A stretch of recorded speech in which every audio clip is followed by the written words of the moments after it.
Sir ticket selection करने की तरफ बढ़ रही पार्टी। टिकट के लिए उम्मीदवारों के चयन की प्रक्रिया भी हम लोगों ने बहुत पहले शुरू कर दी थी और ख़ास तौर पर सर्वे एक केंद्र ने और हम लोगों ने भी कराए। साथ ही साथ व्यक्तिगत तौर पर भी पार्टी के जो प्रमुख लोग हैं उनसे आपस की वार्ता हुई। मैं खुद चारों विधानसभा क्षेत्रों में जाके आया हूँ और उसके अलावा जो पार्टी के जितने सीनियर लोग हैं, तीनों केंद्रीय मंत्री, हमारे नेता प्रतिपक्ष और उपनेता, ये दो लोग प्रत्येक विधानसभा में गए हैं। पूरे दिन पार्टी के बूथ से लेके और मंडल स्तर के कार्यकर्ताओं को सुना है। कुल मिलाकर एक अच्छी स्क्रीनिंग हुई है। अब माननीय प्रदेश के जो प्रभारी हैं उनके साथ बैठ के और इसकी पूरी चर्चा करेंगे। जो जिताऊ होगा उसके बारे में हम लोग विचार करेंगे। राजसमंद में टिकट सिलेक्शन का टफ है या आपको लगता है कि हाँ उम्मीदवार मिल गया आपको?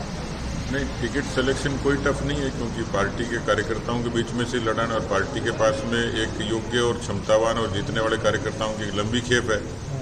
उसमें से भी जो 21 होगा उसके बारे में विचार करेंगे। क्या जो दिवंगत नेता थे, क्या उनके परिजनों के बारे में पार्टी सहानुभूतिपूर्वक विचार करेगी या फिर कार्यकर्ताओं को भी आप लोग इसमें रखेंगे? देखिए, इसमें कोई मापदंड नहीं है, लेकिन फिर भी जैसे मैंने कहा कि हम इस बात पर अटल हैं कि पार्टी की अच्छी बात तो ये है कि हर जगह और दर्जनों कार्यकर्ता जो चुनाव लड़ने में और जीतने में सक्षम है, लेकिन फिर भी उसमें से बेहतर सिलेक्शन कैसे हो, किस परिवार से हो, किस विरासत से हो, ये बहुत मायने नहीं रखती। लेकिन इसी खेप में से जो भी होगा, जाति बिरादरी या ऊंचा नीचा, इसकी बजाय पार्टी के लिए समर्पित और पार्टी के लिए काम करने वाला और हमेशा जुड़ा रहने वाला परिवार, और उसमें से भी जीत की संभावनाएं, क्योंकि कार्यकर्ता बहुत हैं, उनके बीच में से ये भी एक मशक्कत का काम है। पर मुझे लगता है कि पार्टी में योग्य क्षमतावान व्यक्तियों में से एक का सिलेक्शन करेंगे और बाकी सब लोग मिलकर पार्टी के लिए काम करेंगे। हमारी तो चारों ही जगह अनुकूल हैं,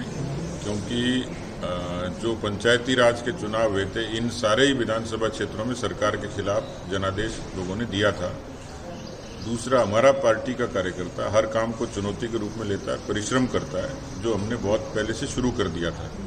ज़मीनी तैयारी पूरी हो गई। ये तो सरकार है जो लोगों के बीच में सरकारी मशीनरी के दुरुपयोग का, अपने रुतबे का भय दिखाती है। मुझे फिर भी इसका पूरा भरोसा है कि सरकार की मशीनरी, सत्ता का दुरुपयोग, उसके बावजूद हमारे कार्यकर्ताओं का परिश्रम भारी पड़ेगा। कांग्रेस की जो फूट है वो कितना फायदा देती हुई दिख रही है बीजेपी को? हम कांग्रेस की फूट पर बहुत निर्भर नहीं है। जैसे मैंने कहा कि हमारी अपनी ताकत के बूते पर, हमारे अपने संगठन के नेटवर्क के बूते पर हम लोग उस पर डिपेंडेंट हैं। कांग्रेस का विग्रह और कांग्रेस की फूट वो हमें कितना फायदा देगी ये तो अलग बात है, लेकिन कांग्रेस को नुकसान जरूर करेगी।